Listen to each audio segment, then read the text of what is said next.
दोस्तों, जैसा कि आप जानते हो कि हमारे दिल्ली की सरहदों पे कुछ आतंकवादियों ने कब्ज़ा करके रखा है और उन्हीं कुछ आतंकवादियों में से एक पिट्ठू उन आतंकवादियों का, जिसका नाम राकेश टिकैत है, ऐसा सुनने में आ रहा है कि अब वो गुर्जरों के सामने घुटने भी टेक चुका है और अब वो थर-थर काँपने लगा है। खबर ये आ रही है किसान आंदोलन के नाम पे चल रही इस नौटंकी के बारे में कि नंद किशोर गुर्जर जी, जो कि विधायक हैं, उन्होंने पंचायत का गठन किया था और उस पंचायत की किसी भी कार्रवाई से डर के मारे ये आतंकवादी, या आप इसको अगर तथाकथित इंसान बोलेंगे तो गलत नहीं रहेगा, राकेश टिकैत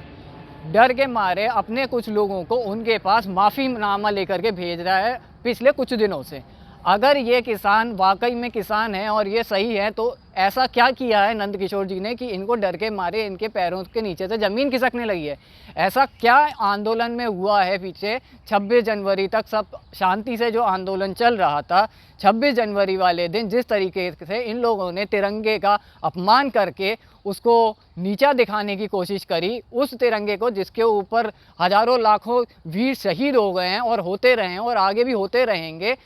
ऐसा क्या हुआ इस आंदोलन में कि राकेश टिकैत जी को डर लगने लगा?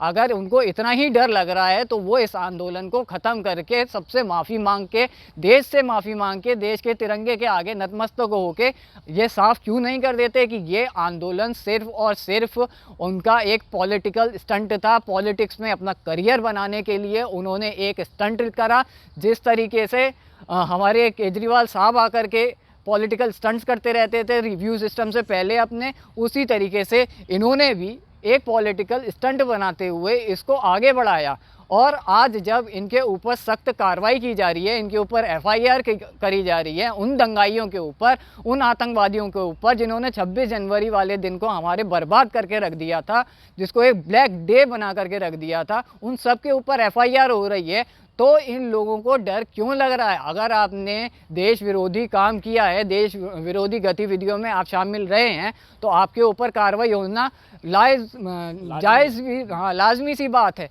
तो ये बेहतर होगा कि अब नंद किशोर जी के किसी भी फैसले से अगर राकेश टिकैत डर रहे हैं, तो अब वो सामने आकर के इसका सच बताएं कि ये आंदोलन था या ये किसी तरीके से हमारे देश को तोड़ने की साजिश। ये साजिश ही था, ये पूरा का पूरा साजिश है देश को तोड़ने की, क्योंकि 26 तारीख को जो हुआ, 26 जनवरी को, ये कहीं ना कहीं भारत का अपमान था। भारत के खिलाफ जितने भी राष्ट्र विरोधी ताकतें थी, जो देश विदेश में हर जगह था, सारे एक्टिव हो गए थे। आंदोलन ऐसे नहीं होता है, आंदोलन अपनी मांगों को मांगने के लिए लोग करते हैं और लोकतंत्र में ये ज़रूरी है कि आंदोलन हो। लेकिन इन्होंने आतंकवादी गतिविधियाँ करी, अलगाववादी गतिविधियाँ करी और देश को तोड़ने की साजिश करी, और जिसका खामियाजा ये हुआ कि असली किसान अब कहीं भी नहीं है, बॉर्डर पे कहीं नहीं बैठे हुए हैं, सारे असली किसान अपने घर जा चुके हैं। और ये जितने गुंडे तत्व हैं, जितने बदमाश लफंगे, वो सारे बॉर्डर पे इकट्ठे हैं और अभी भी उनका प्रयास है कि दिल्ली के अंदर दंगे भड़काए जाए, दिल्ली को डिस्टर्ब किया जाए और सरकार को गाली दी जाए। ये उनका मोटो है और इसी पे वो काम कर रहे हैं।